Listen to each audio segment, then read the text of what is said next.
Chase just dropped a 110,000 point welcome bonus on the Sapphire Preferred. That's worth $2,200 in travel, and you have 23 days before it goes back to the standard 60,000. I've personally pulled 4 of the 5 bonuses I'm showing you in this video. The 5th one I haven't earned yet, but I'm applying for it tomorrow. By the end of the next 9 minutes, you're going to know the exact order to apply, the spending plan that hits each bonus without changing your normal life, and the 2 trap cards that look amazing on paper and will burn you. Look, quick heads up before we go further.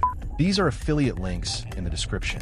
If you apply through them, I get a small commission at no cost to you. It's how the channel stays free. The card recommendations are the same ones I'd give my brother, and I've used 4 of them personally. So what's up? I'm Andre, and this channel exists because I got tired of watching people leave $1,800 of welcome bonus on the table by applying to cards in the wrong order. The order matters more than the cards themselves. The reason is Chase's 524 rule, and I'll explain it in a second. Plus Amex's once per lifetime rule. You apply in the wrong order, you get locked out of bonuses worth real money. Let's get into it. Card number 1, and this is the one, closing window, is the Chase Sapphire Preferred at 110,000 points after $4,000 spent in 3 months. That's the highest public offer in the card's 12-year history. The annual fee is $95. The point transfer 1-to-1 to United, Southwest, Hyatt, Air France, and several other partners. High alone is where the math gets crazy. You can book the Park Hyatt New York at 30,000 points a night, which sells cash at $1,400. That's a 4.6 cent per point redemption. On a 110,000 point haul, you're looking at $5,000 of pure value if you redeem at Hyatt. $2,200, the standard 1.25 transfer ratio, is the floor. Look, 524 rule. You must have opened fewer than 5 personal credit cards from any issuer in the last 24 months, or Chase will deny you. This applies even if you have a perfect credit score. So if you've been a churner, pause this video, go pull your Credit Karma timeline, count the cards opened in the last 2 years. If you're at 4 or below, you're approved territory. If you're at 5 or 6, your strategy changes. And I'll cover the workaround in card number 5. Honestly, card number 2 is the American Express Gold at 90,000 membership rewards after $6,000 spent in 6 months. Annual fee is $325, but the dining and grocery multipliers are 4 times the points per dollar. So if you spend $1,000 a month on those 2 categories, you're banking 48,000 points a year on top of the bonus, just from normal spending. The Amex Gold Dining Credit, Uber Credit, and Resay Credit total $340 annual value, which means the card pays for itself if you actually use the credits. The trap card warning here. The credits expire monthly, not annually. You miss a month, that month is gone. Set a calendar reminder. What's a credit you forgot to use last month and watched expire? Drop the card name and the dollar amount in the comments.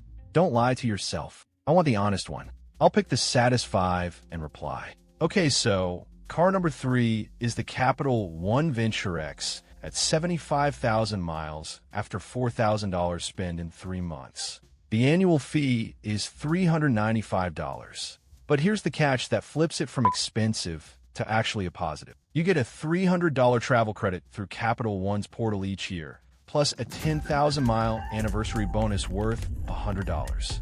So the card effectively costs negative $5 a year if you use it correctly, plus priority pass lounge access for you and 2 guests. I used this card to clear $3,000 of business class flights to Tokyo last fall. The math worked because the miles transfer to Turkish Airlines at 1-to-1, and Turkish prices Tokyo business class at 67,500 miles each way. Honestly, card number 4, and this is the one that's flying under the radar, is the City Strata Premier at 70,000 thank you points after $4,000 spent in 3 months. Annual fee is $95.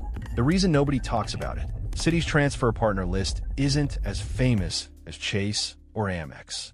But hidden in there is Wyndham Rewards.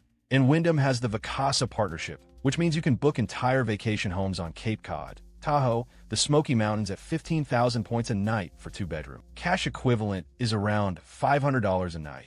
That's a 3.3 cent per point redemption from a card most people ignore. 70,000 points equals $1,400 of thousa nights minimum. Okay, so card number 5 is the workaround for the 524 people. The Chase Inc. Business Preferred at 120,000 points after $8,000 spent in 3 months. Business cards do not count against your 524 count, even though Chase issues them. So if you have a sole proprietorship, which is literally any side income you've earned, an Etsy shop, a consulting gig, a YouTube channel, you qualify. Chase will ask for your business name and EIN. You can use your own legal name and social security number as the EIN if you're a sole proprietor. I'll drop a step-by-step in the description. Now the trap cards I'd skip.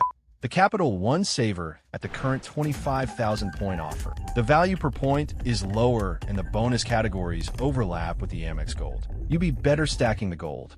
And the Wells Fargo Active Cash at the current $200 bonus. Flat cashback cards are fine, but they don't help you build the points ecosystem. Stick to transferable points until your portfolio has 90,000 baseline points per year. Then add a cashback for the leftover spend. Here's the order I'd apply, given your 524 count. If you're at 0 to 2, Sapphire Preferred first, Inc. Business Preferred second, Amex Gold third, Capital One Venture X fourth, City Straight Up Premier fifth. The Chase cards go first because of the 524 rule.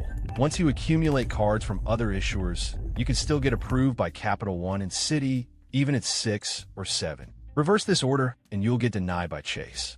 Most people learn this the expensive way. Honestly, one thing I'll be honest about, these bonuses look enormous on paper, but you only earn the value if you actually redeem the points well. If you cash out at 1 cent per point, the Sapphire Preferred bonus is only worth $1,100, not $2,200. You have to learn the transfer partner moves. I'll link the redemption masterclass I made in the description. It's about 12 minutes long, and it doubles the value of every bonus on this list. Hit subscribe because next week I'm releasing the exact 90-day spend plan to hit all 5 bonuses without changing your normal life, including which utility bills and which one tax payment to put on each card to clear the spend thresholds without overspending a dollar. That plan is what turned $8,000 of normal spending into roughly $5,000 of travel value for me last year.